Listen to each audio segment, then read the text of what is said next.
Bhojpuri film Nirahua subtle रहे शुक्रवार को रिलीज हुई है। फिल्म में एक्टर दिनेश लाल यादव उर्फ निरहुआ और एक्ट्रेस आम्रपाली दुबे हैं। इस फिल्म में दिनेश और आम्रपाली लिप लॉक करते नजर आ रहे हैं। वैसे ये कोई नई बात नहीं है, क्योंकि आमतौर पर भी दोनों को किस करते हुए स्पॉट कर ही लिया जाता है। फिल्म में दिनेश लाल एक अलग लुक में नजर आ रहे हैं। दिनेश के एल्बम पर ही फिल्म का नाम रखा गया है। फिल्म का नाम दिनेश लाल यादव के फेमस एल्बम निरहुआ सटल रहे के नाम पर रखा गया है।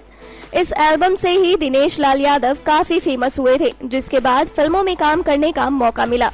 इससे पहले दिनेश लाल छोटे छोटे स्टेज शो करते थे। पिछले महीने ही दोहा में लाइव शो के दौरान दिनेश ने आम्रपाली दुबे को किस किया था, जिसका वीडियो भी सोशल मीडिया में बहुत वायरल हुआ था। निरहुआ के साथ आम्रपाली की जोड़ी को दर्शक पसंद करते हैं।